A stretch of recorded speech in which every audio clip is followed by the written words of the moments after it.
Rina ang sak-alam ng lahat, walang ko-kontra. Yes po, para sa akin si Rina lang po talaga ang sak-alam sa akin dahil noon pa man nas ubay-bayan ko na siya mula nang may vlog siya ni Kalingap Rab. Ay lagi ko nang pinapanood kahit hindi pa ako noon nagre-reaction noon. Noong una kong makita si Rina ay talagang naawa ako sa kalagayan niya. Pero hanggang awa lang ako dahil wala naman akong magagawa at maitutulong sa kanya kundi hilingin ko na sana ay isang araw ay may mag-aalaga kay Rina na totoong may malasakit at totoong may ginintuan ng puso. Na hindi maghahangad ng anumang kapalit. Akala ko noon si Edo na ang sagot sa hiling ko dahil sa nakikita ko ang kanyang pag-care kay Rina. Na talagang itinuring niyang bunsong kapatid, pero nang biglang may mga pagsubok sa kanya ay iniwan niya si Rina. Kaya nasabi ko na hindi pa siya talaga ang totoong mag-aalaga kay Rina.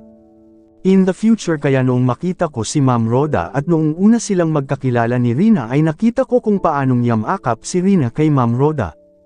Nakita ko na magkakalapat na kaagad ang kanilang mga kalooban. Kaya nasabi ko yes, ito na ang totoong mag-aalaga kay bunsong Rina, dumating na ang pinadala ng Panginoon.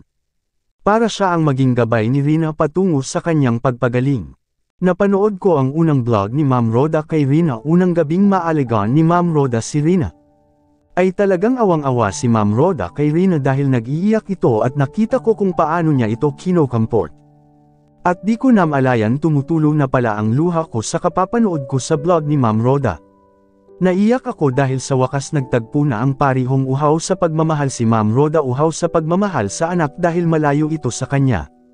Dahil sa kagustuhan ni Ma'am Roda na mabigyan ng maayos na edukasyon ang anak, mas pinilit niyang mapalayo sa anak niya.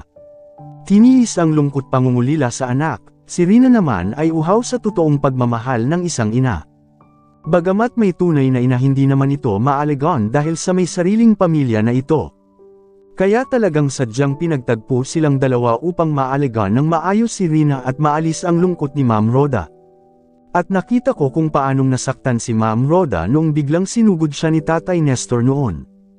Talagang iniyakan niya si Rina dahil napamahal na sa kanya si Rina. At inaalala niya ang pag-aaral ni Rina, kaya masasabi ko talaga na si Rina ang sak-alam ng lahat. Sak-alam siya sa itaas dahil binigay sa kanya si Ma'am Roda na totoong may pagmamahal sa kanya. At maraming tao ang ginamit para lang maging okay na siya. Kaya salamat sa Panginoon sa kanyang walang sawang awa niya sa ating lahat, lalo na sa ating mahal na Rina. Kaya sana patuloy pa rin po natin gabayan at subaybayan ang ating nag-iisang prinsesa ng Kalingap, Rina Mimay. Ngayon sinong ko-kontra? Kayo guys, anong masasabi niyo po? Please comment below na lang po, and please don't forget to subscribe my YouTube channel, Jor Hines Fans. Thank you so much guys, God bless po.